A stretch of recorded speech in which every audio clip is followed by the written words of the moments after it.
নমস্কাৰ বন্ধুসকল। বৰ্তমান সমগ্ৰ বিশ্বত যুদ্ধৰ বিভীষিকা, মানুহৰ মাজত শংকা নে ইউক্ৰেইন আৰু ৰাছিয়াৰ যুদ্ধ বিশ্বযুদ্ধতেই পৰিণত হয়। এনেকুৱা এটা ভয়ৰ মাজত থাকোঁতেই আমাৰ ভাৰতবৰ্ষত এখন শীতল যুদ্ধই ঠাই ল'লে 11 মাৰ্চ 2022 পৰা। এই শীতল যুদ্ধখন হ'ল দ্য কাশ্মীৰ ফাইল চিনেমাখন। কোনে কয় এই চিনেমাখনৰ প্ৰচলন বন্ধ কৰিব লাগে আৰু আন এছামৰ মতে এনেকুৱা চিনেমা বছৰে বছৰে এখন ৰিলিজ হ'ব লাগে আৰু এনেকুৱা চিনেমাৰ আমোদকৰ উঠাই ল'ব লাগে ৰাজ্যসমূহে। চিনেমাখন এতিয়া 100 কোটি ক্লাব মেম্বাৰ হ'ল। অহাকাইলৈ অৰ্থাৎ সোমবাৰে চিনেমাখনৰ আয় 175 কোটি হ'ব বুলি অনুমান কৰা হৈছে। চিনেমাখনৰ পৰিচালনা কৰিছে বিবেক ৰঞ্জন অগ্নিহোত্ৰীয়ে আৰু অভিনয় কৰিছে অনুপম খেৰ, মিথুন চক্ৰৱৰ্তী, পুনীত ইছাৰ, ভাষা চুমলি, পল্লৱী যোশী, দৰ্শন কুমাৰ, অতুল শ্ৰীবাস্তৱ, চিন্ময় মাণ্ডেলকাৰ আদিয়ে। চিনেমাখনৰ কাহিনীভাগ কাশ্মীৰ ঘাটিত হিন্দুৰ ওপৰত কৰা অত্যাচাৰ। এই চিনেমাখনৰ কাহিনীভাগ সত্য ঘটনাৰ ওপৰত আধাৰিত। 19 জানুৱাৰী 1990 চনত জেহাদীৰ নৰসংহাৰৰ চৰম সীমা পাইছিল আৰু এই দিনটোতেই কাশ্মীৰী পণ্ডিতসকলে পলাবলৈ আৰম্ভ কৰিছিল। কাশ্মীৰ ঘাটিৰ সকলো মছজিদত একেলগে উচ্চাৰিত হ'ব ধৰিলে যে কাশ্মীৰ এৰি যোৱা নহ'লে মৃত্যুক সাৱটি লোৱা। আমি যদিও কওঁ 19 জানুৱাৰী 1990 চনত নৰসংহাৰ আৰু কাশ্মীৰী পণ্ডিতসকলৰ পলায়ন বুলি, কিন্তু ইয়াৰ আঁচনি যুগুতাইছিল 1982 চনৰ পৰাই। মাত্ৰ সময় আৰু সুযোগৰ অপেক্ষাত ৰৈ আছিল। 1989 চনৰ 14 ছেপ্টেম্বৰত প্ৰথম কাশ্মীৰী পণ্ডিত টিকালাল টিকলুক হত্যা কৰি নৰসংহাৰৰ আৰম্ভণি কৰে। এই নৰসংহাৰৰ বাবে দায়ী কোন? সময়ত সকলো স্পষ্ট হ'ব।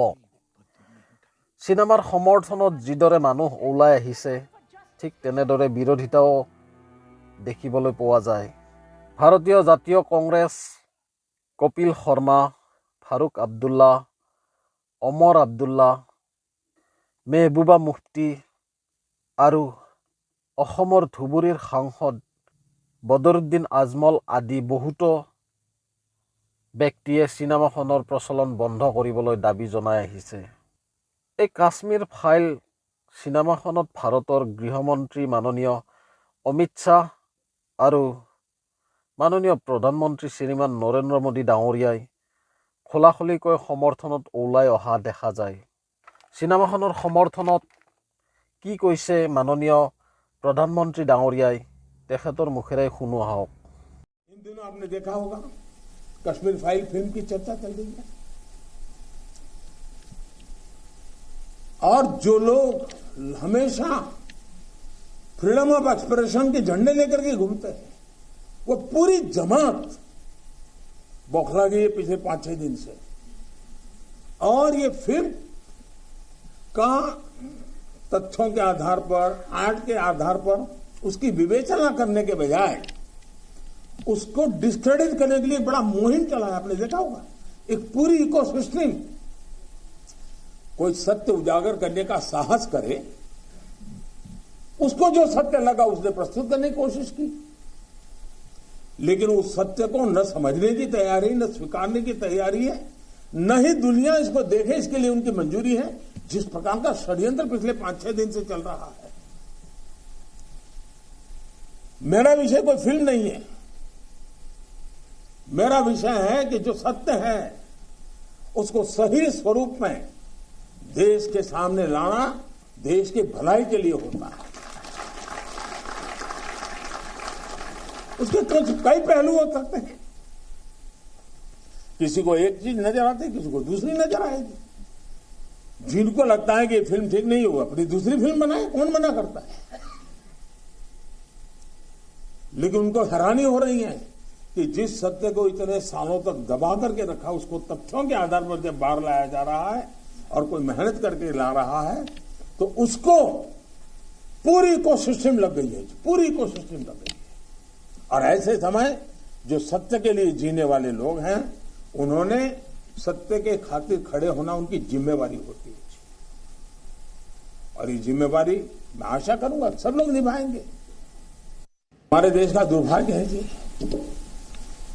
कि इतिहास को सही पर्सपेक्टिव में समय पर समाज के सामने रखना, उसमें किताबों का महत्व होता है, कविताओं का महत्व होता है, साहित्यों का महत्व होता है, वैसा फिल्म जगत का भी महत्व होता है। आजादी के बाद दुनिया के सामने महात्मा गांधी को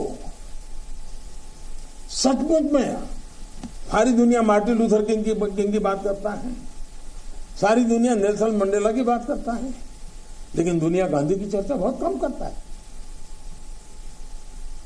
अगर किसी ने उस समय हिम्मत के साथ काम करके महात्मा गांधी के जीवन पर एक पूरी फिल्म बनाई होती और दुनिया के सामने रखी होती, तो शायद हम मैसेजिंग कर पाते। पहली बार एक विदेशी ने जब गांधी फिल्म बनाई और ऑस्कर के पुरस्कार मिला, तब जाकर के दुनिया को पता चला गांधी इतने बड़े महान व्यक्ति थे। लेकिन कुछ लोग कहते तो बहुत कुछ फ्रीडम ऑफ प्रेस की बात, फ्रीडम ऑफ एक्सप्रेशन की बात करते हैं, लेकिन आपने देखा होगा इमरजेंसी, इतनी बड़ी घटना, कोई फिल्म नहीं बना पाया, क्योंकि सत्य को दबाने का लगातार प्रयास हुई हमारे देश में। मेरा विषय है कि जो सत्य है उसको सही स्वरूप में देश के सामने लाना देश की भलाई के लिए होता है। उसके कई पहलू हो सकते हैं, किसी को एक चीज नजर आती है, किसी को दूसरी नजर आएगी। जिनको लगता है कि ये फिल्म ठीक नहीं होगा, अपनी दूसरी फिल्म बनाए, कौन मना करता है। लेकिन उनको हैरानी हो रही है कि जिस सत्य को इतने सालों तक दबा करके रखा, उसको तथ्यों के आधार पर जब बाहर लाया जा रहा है और कोई मेहनत करके ला रहा है, तो उसको पूरी इकोसिस्टम लग गई है, पूरी इकोसिस्टम लग गई है। और ऐसे समय जो सत्य के लिए जीने वाले लोग हैं, उन्होंने सत्य के खातिर खड़े होना उनकी जिम्मेवारी होती है। অসমৰ মাননীয় মুখ্যমন্ত্ৰী হিমন্ত বিশ্ব শৰ্মাদেৱেও চিনেমাখন চায় আৰু চৰকাৰী কৰ্মচাৰীসকলকো চাবলৈ কয়। ইয়াৰ কাৰণ হিচাপে তেখেতে কয় যে অহা 10 বছৰ পাছত আমাৰ অসমতো হয়তো কাশ্মীৰৰ দৰে হ'ব পাৰে, গতিকে সময় থাকোঁতেই সকলো সচেতন হোৱা উচিত। মোক চবে হোৱাটছআপ কৰি আছে, কাশ্মীৰী ফাইল যাব লাগে, কাশ্মীৰী ফাইল যাব লাগে। মই বোলো কিয় কাশ্মীৰী ফাইল চাব যাব লাগে? বোলে নহয় ছাৰ, 10 বছৰ পিছত আমাৰ অসমীয়াৰ অৱস্থাটো এইটোৱে হ'ব। যিয়েই নহওক, মৃত্যু কোনেও নিবিচাৰে বা কাৰো কাম্য নহয়। ধৰ্মৰ নামত মানুহৰ মৃত্যু বন্ধ কৰক। আমাৰ ভাৰততেই নহয়, সমগ্ৰ বিশ্বতেই। শেষত এয়ে আমাৰ অনুৰোধ। ধন্যবাদ।